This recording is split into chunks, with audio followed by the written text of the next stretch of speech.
Hello, नमस्कार, आदाब, सत श्री अकाल और अस्सलाम वालेकुम। मैं हूं मोहम्मद अहमद काज़मी, लेकर आया हूं आपका पसंदीदा कार्यक्रम ग्लोबल न्यूज़।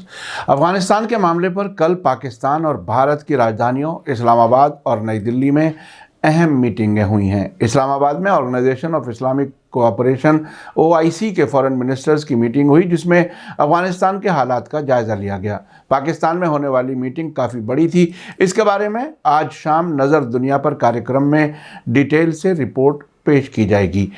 कल ही भारत के फॉरेन मिनिस्टर S जयशंकर के इनविटेशन पर अफगानिस्तान मामले में नई दिल्ली में 5 सेंट्रल एशियाई मुल्कों के फॉरेन मिनिस्टर्स की मीटिंग हुई।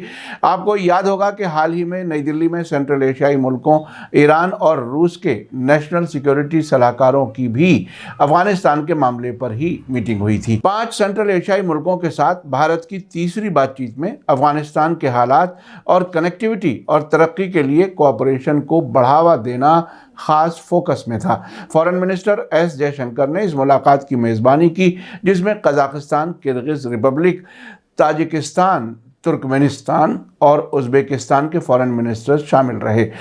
इन सभी मुल्कों के फॉरेन मिनिस्टर्स ने पुरअमन, महफूज और स्टेबल अफ़गानिस्तान का मजबूती से सपोर्ट किया, साथ ही उसकी आज़ादी, एकता और रीजनल इंटीग्रिटी की इज्जत करने और उसके अंदरूनी मामलों में दखल नहीं दिए जाने पर जोर दिया।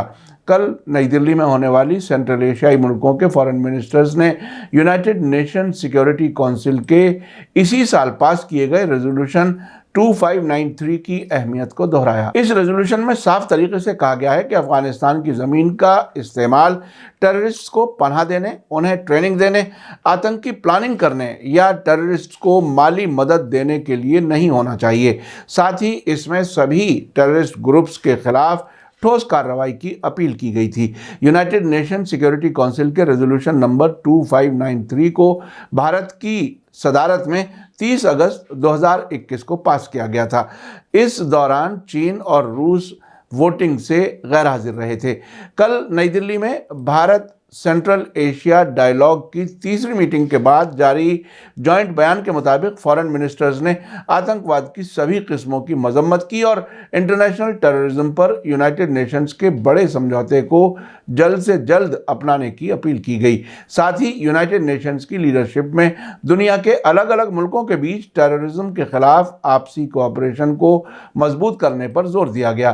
बैठक में अफगानिस्तान की मौजूदा हालात और इलाके पर उसके असर के बारे में डिटेल से बातचीत हुई और आगे भी इस तरह की बातचीत जारी रखने पर रजामंदी जाहिर की गई। आपको याद दिला दूं कि सभी 5 सेंट्रल एशियाई मुल्कों के नेशनल सिक्योरिटी सलाहकारों ने 10 नवंबर को अफगानिस्तान के सिलसिले में ही भारत के जरिए किए गए इलाकाई डायलॉग में हिस्सा लिया था।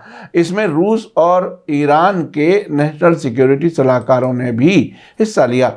इस मीटिंग में पाकिस्तान और चीन ने भाग नहीं लिया था। सोर्सेज के मुताबिक भारत और सेंट्रल एशियाई फॉरेन मिनिस्टर्स की मुलाकात के दौरान इन सभी मुल्कों के साथ भारत के ताल्लुकात, खासतौर से तिजारती ताल्लुकात को बेहतर करने पर भी बात हुई। इसके अलावा फॉरेन मिनिस्टर्स ने आपसी फ़ायदे के इलाकाई और इंटरनेशनल मामलात पर भी राय मशवरा किया। इस सिलसिले में BBC ने अपनी रिपोर्ट में कहा है कि दिल्ली की मीटिंग में हिस्सा लेने वाले मुल्क OIC के मेंबर्स हैं और उनमें से 3 ताजिकिस्तान, तुर्कमेनिस्तान और उज़्बेकिस्तान अफगानिस्तान के पड़ोसी हैं। लेकिन इनके फॉरेन मिनिस्टर्स ने इस्लामाबाद में OIC की मीटिंग में हिस्सा लेने के बजाय भारत आने का फैसला लिया, जिससे पता चलता है कि वे भी अफगानिस्तान के मामले पर भारत के साथ कोऑपरेशन बनाए रखना चाहते हैं। आखिर में आपको याद दिला दूं कि अगर आपने अभी तक media star world YouTube channel subscribe नहीं किया है तो सब्सक्राइब कर लें और घंटी दबाना ना भूलें। और अगर आप हमें फेसबुक पर देख रहे हैं तो हमारे पेज को लाइक करें, ताकि हमारी हर नई वीडियो की खबर आपको सही वक्त पर मिल सके। इसी के साथ मुझे दीजिए इजाज़त। ग्लोबल न्यूज़ का ये एपिसोड आपको कैसा लगा कमेंट्स में ज़रूर लिखें। थैंक यू, धन्यवाद, शुक्रिया। जय भारत, जय हिंद। मीडिया स्टार वर्ल्ड के और वीडियो देखने के लिए हमारे चैनल को सब्सक्राइब करें और सीधे नोटिफिकेशन पाने के लिए बेल आइकन दबाएं। और अगर हमारी खबर सच्ची और अच्छी लगे तो अपने WhatsApp, Instagram, Facebook और Twitter अकाउंट पर ज़रूर शेयर करें।